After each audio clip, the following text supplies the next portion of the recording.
श्री संत तुकाराम महाराज की जय। सद्गुरुलोक महाराज की जय।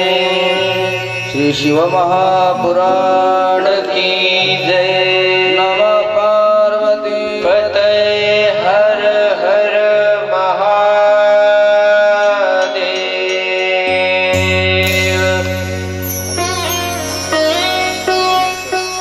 हरि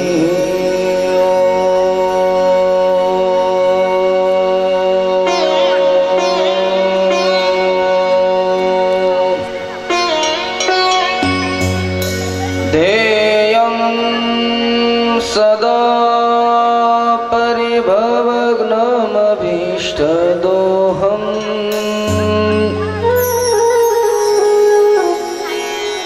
तीर्थास्पदं शिवविधिं चिनुतं शरण्यम् भृत्यार्तिहं प्रणतपालभवाब्धिपोतम् वन्दे महापुरुषते चरणारविन्दम् कर्पूरगौरं करुणावतारम् संसारसारं भुजगेन्द्रहारम् सदा वसन्तं हृदयारविन्दे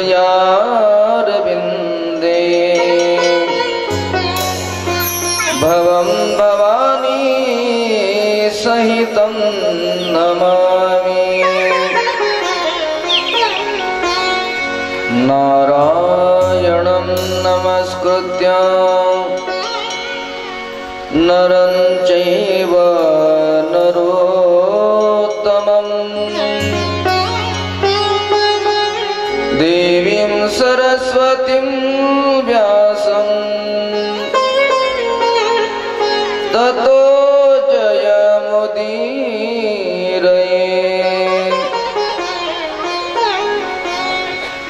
गंगातरंगरमणीय जटाकलापम्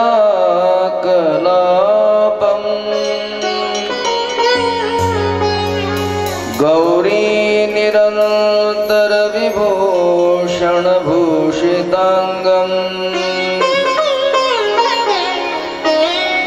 कंदर्पकोटिकमणीय किशोरमूर्तिम्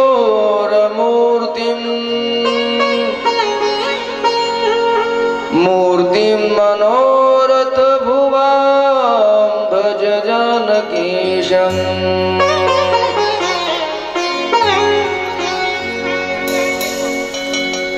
अलंकापुरी रम्य सिंहासनस्थम्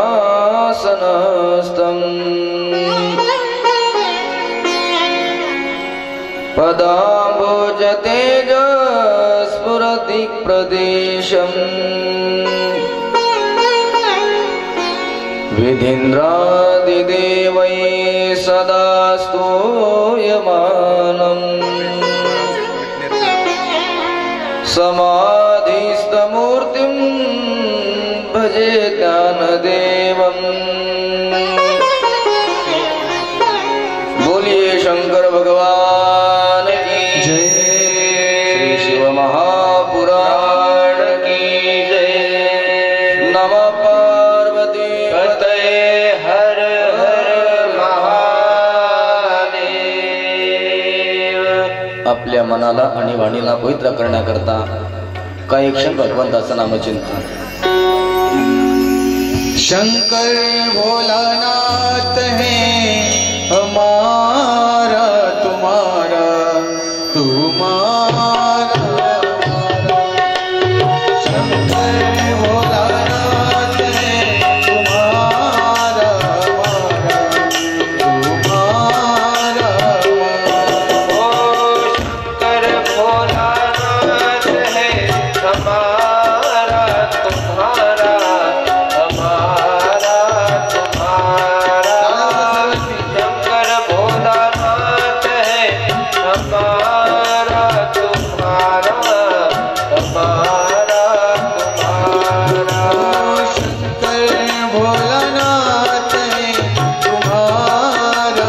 हमारा तुम्हारा हमारा शंकर भोलानाथ है तुम्हारा हमारा तुम्हारा हमारा ओ शंकर भोलानाथ है तुम्हारा हमारा तुम्हारा हमारा शंकर भोलानाथ है तुम्हारा हमारा तुम्हारा हमारा हो महाकाल की इस नगरी में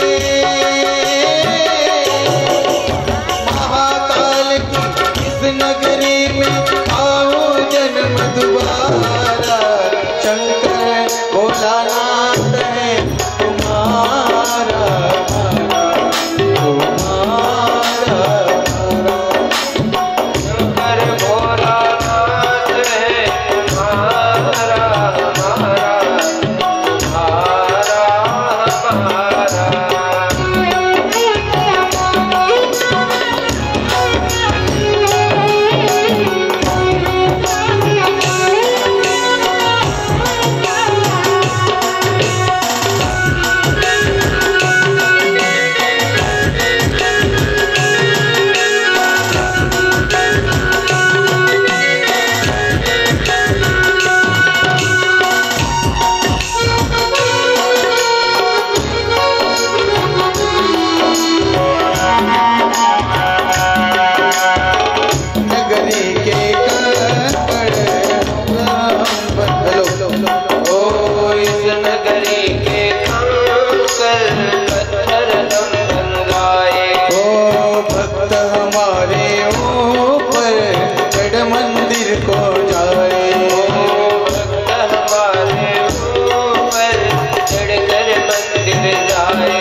बोलिए श्री शिव महापुराण की जय। परम मंगलमय परात्पर अखिलेश्वर भूत भावन भोलेनाथ श्री शिव स्वरूप असणारी शिव महापुराण कथा या कथा मंदाकिनीमध्ये अवगाहन करत असताना आपण तृतीय दिवसामध्ये आपण प्रवेश करत आहोत। साथ करण्याकरता सर्व संगीताचार्य मंडळी उपस्थित आहेत। हरिभक्तीप्रण पवन महाराज, सुमित महाराज, भूषण महाराज, हरिभक्तीप्रण अनिलजी महाराज, विश्वनाथजी महाराज, विशेष रूपाने ज्यांची उपस्थिती आहे गुरुबंधू लीलाधरजी महाराज, गुरुबंधू पांडुरंगजी महाराज, आज ज्यांची उपस्थिती आम्हाला लाभली आमचे गुरुबंधू परमस्नेही रोहिदास महाराज, आमचे अशोक भाऊ,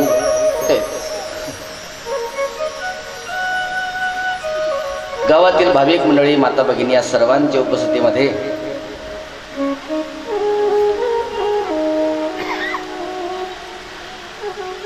आपण तृतीय दिवसाच्या कथेमध्ये प्रवेश करत आहोत। काल आपण श्रवण केलं की आदि शिवलिंगाची उत्पत्ती कशी झाली। यानंतर दशांग भोजनाचा विचार केला।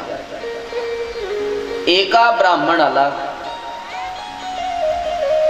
जर 10 अंगाने भोजन दिलं तर त्या व्यक्तीला 10 वर्षापर्यंत आरोग्य प्राप्त होत। कोणत्या कामनेने किती ब्राह्मणाला दान द्यावं, भोजन करावं, याचं वर्णन श्री सुतजी महाराज शौनकादी ऋषींना सांगतायत। विद्या प्राप्तीची इच्छा असेल, इको कमी करा, तर ब्राह्मणाच्या लहान लहान मुलांना बोलवायचं आणि दशांग भोजन करवायचं, त्याने विद्येची प्राप्ती होते, शिवपुराण सांगताय। पुत्र प्राप्तीची इच्छा असेल तर तरुण ब्राह्मणांना जेवणाकरता बोलवायचं आणि त्यांना दशांग भोजन द्यायचं। दशांग भोजन काल आपण विषय झाला। सन्मानपूर्वक बोलवणे पहिलं अंग, मस्तकावर चंदन लावणे दुसरं अंग, चरण प्रक्षालन करणे, संवाहन करणे तिसरं अंग, वस्त्रदान चौथं अंग, पूजा करणे पाचवं अंग, शुद्ध साजूक तुपामध्ये पंचपक्वान्न खाऊ घालणे सहावं अंग, 6 रसांनी युक्त भोजन देणे सातवं अंग,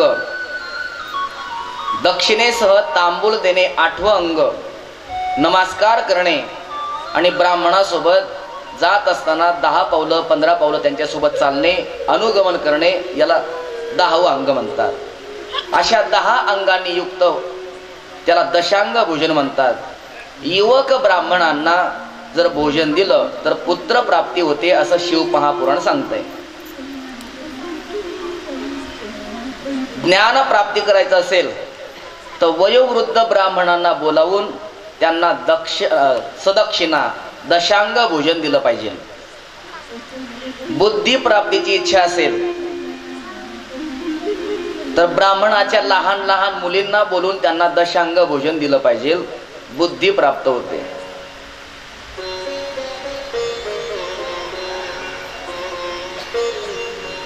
सुखभोगाची प्राप्ती इच्छा असेल तर ब्राह्मणांच्या तरुण युवतींना मुलींना बोलून दशांग भोजन द्यावं, सर्व सुखाची उपभोगाची प्राप्ती होत असते।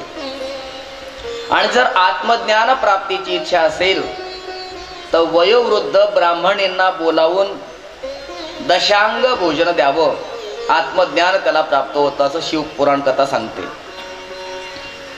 यानंतर श्री सुतजी महाराजांना प्रश्न विचारला, महाराज मनुष्य धन मिळवतो पण धन मिळवत असताना जर चूक झाली तर ती संपत्ती अशुद्ध होते आणि अशुद्ध संपत्ती अशुद्ध संतती जन्माला घालत असते. म्हणून आमचे गुरुजी देवगोपाली शास्त्री बाबा यांच्या कीर्तनात मी एक वाक्य ऐकलं होतं की ज्याची संपत्ती शुद्ध त्यांची संतती सुद्धा शुद्धच राहते. कोणाचं कोणतं धन शुद्ध मानलं जातं याचा आम्हाला विस्तार करून सांगा. तेव्हा श्री सुतजी महाराज शौनकादी ऋषींना वर्णन करून सांगतायत. ब्राह्मण जर असाल तर ब्राह्मणाने शिलोंच वृत्तीने मिळवलेलं धन शुद्ध मानलं जातं. त्यानंतर दक्षिणेमध्ये मिळालेले जे धन आहे गुरुदक्षिणेच्या मध्ये न मागता न ठरवता जे धन गुरुदक्षिणेत मिळतं ते शुद्ध मानलं जातं.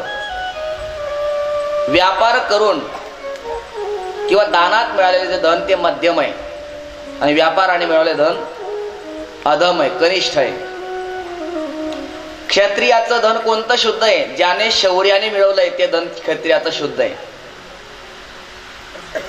वैश्याने व्यापार करून मिळवलेलं धन हे शुद्ध मानलं जातं आणि सेवक वर्णाने सेवा करून मिळवलेलं धन हे शुद्ध मानलं जातं. स्त्रीचं कोणतं धन शुद्ध आहे? जे वडिलांनी दिलंय किंवा पतीने दिलंय ते धन स्त्रीकडे असेल तर ते शुद्ध धन मानलं जातं. यानंतर दानाचा महिमा सांगितला. आपण काल देश विचार, काल विचार, पात्र विचार पाहिला. आता दान विचार चालू आहे.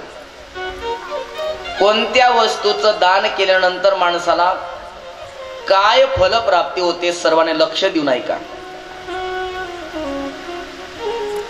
गोदान केल्यानंतर कायिक, वाचिक आणि मानसिक पाप नष्ट होतं. सर्वात मोठं दान आहे गोदान. दुसऱ्या दानाचा प्रकार आहे भूदान. जमीन जर दान दिली तर इहलोकामध्ये आणि परलोकामध्ये प्रतिष्ठा प्राप्त होते, परलोकामध्ये गती चांगली होते भूदान केल्यानंतर. तीळ जर दान दिली तर शिवपुराण कथा सांगते की बळ वाढतं आणि मृत्यूचं निवारण होतं, म्हणून तीळ दान केली पाहिजे. सुवर्ण दानाचा सुद्धा महिमा आहे.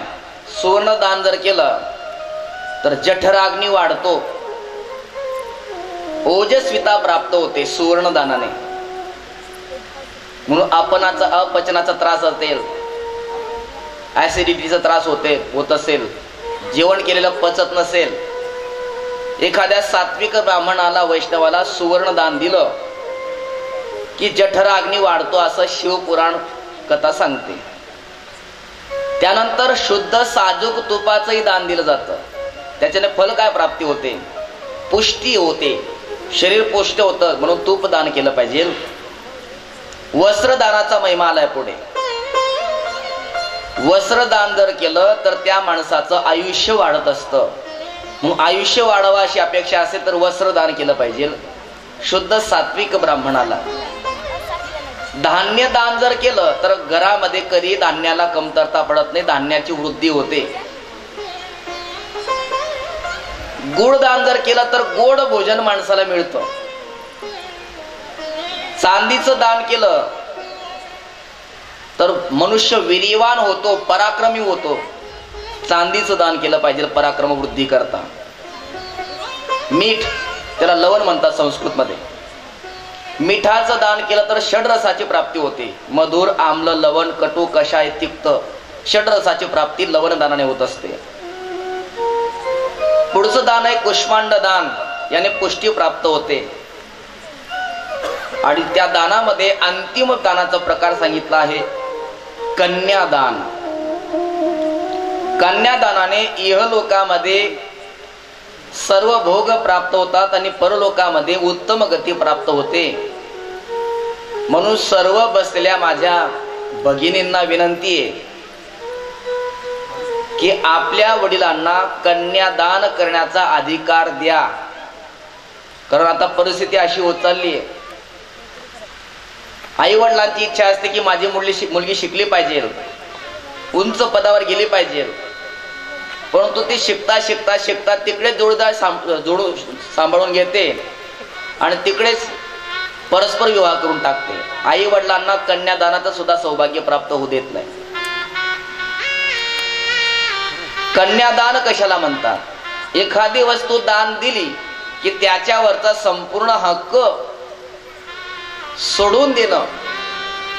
त्यानंतर आई वडिलांनी मुलीच्या संसारामध्ये इंटरफेअर करायचा नाही, हस्तक्षेप करायचा नाही. कन्यादान म्हणजे काय? दिलं ना, जावायला देऊन टाकलं. आता तर परिस्थिती अशी होत चालली आहे, सकाळ झाली की पहिला फोन आईचा असतो. बेटा काय करते तू? म्हणे मम्मी मी स्वयंपाक करते. काय भाजी करते? व्हिडिओ कॉल बघ, बटाट्याची भाजी चालू आहे. या विज्ञानाने एवढी प्रगती केली. अगोदर फक्त ऐकू येत होतं, आता ते दिसायला पण लागलं. कन्यादान कसं करावं तुकोबारा सांगतात, सालंकृत कन्यादान पृथ्वी दानाते समान.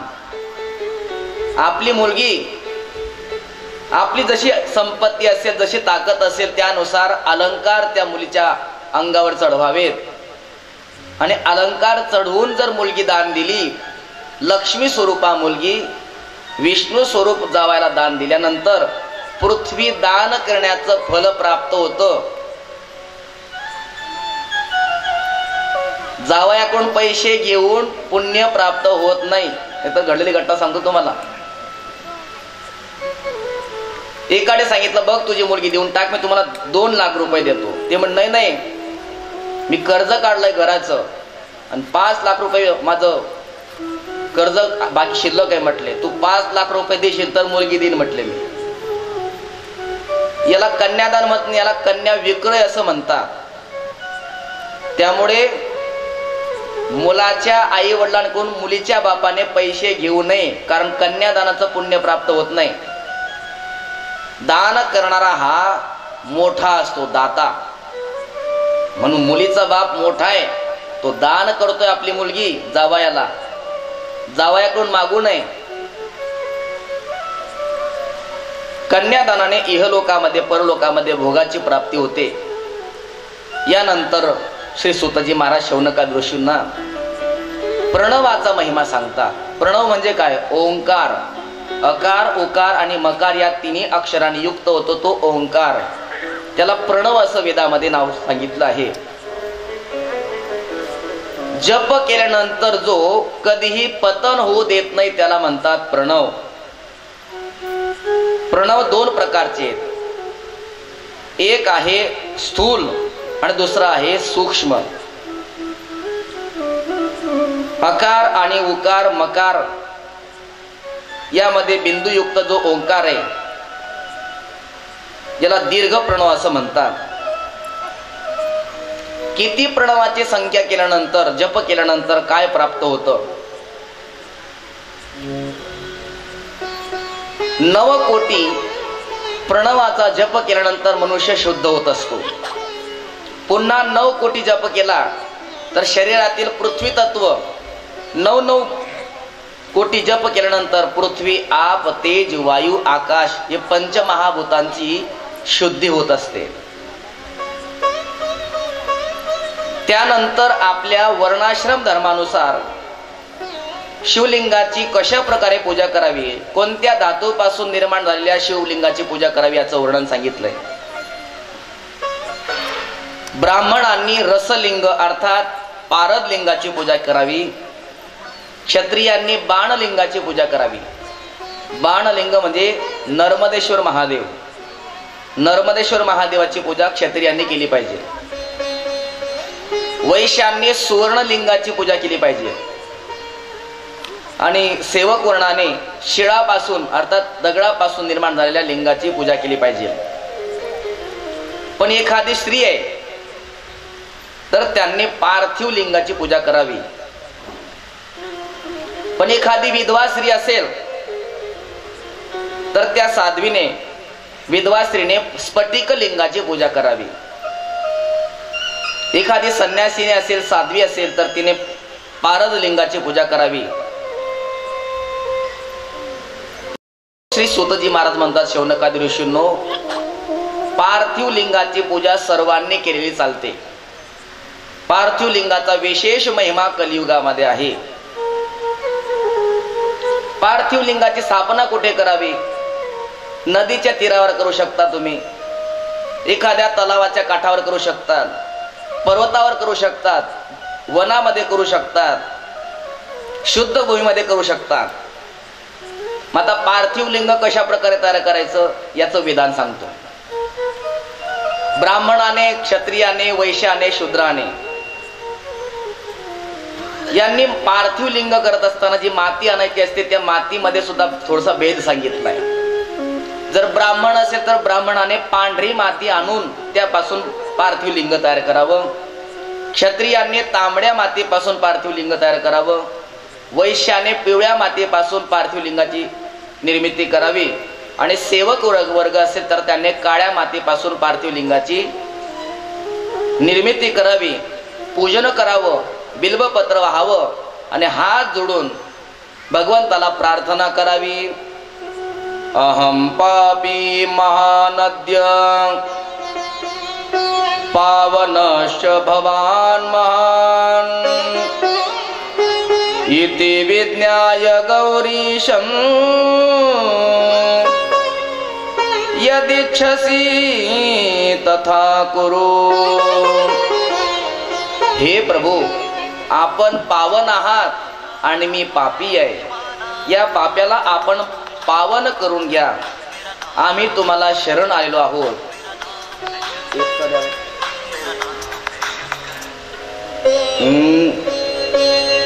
प्रभु हम भी शरणागत है, स्वीकार करो तो जाने. प्रभु हम भी शरणागत है, स्वीकार करो तो जाने.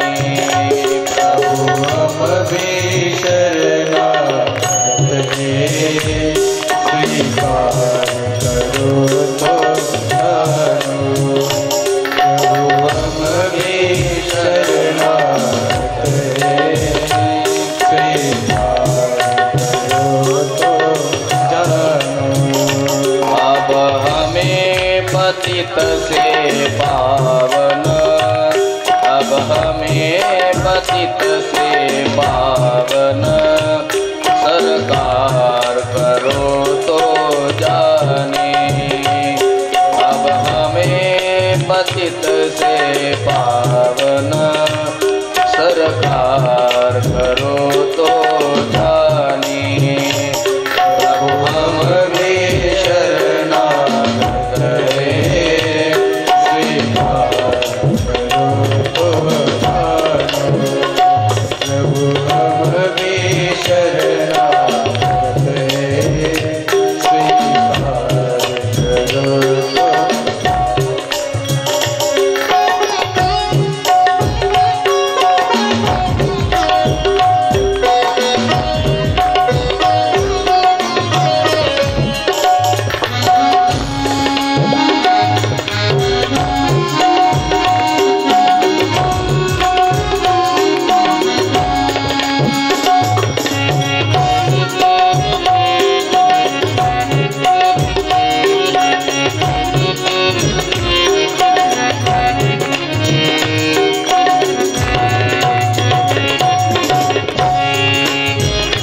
प्रेमी जन तुमको पाते, तुम भक्ति भाव बस आते.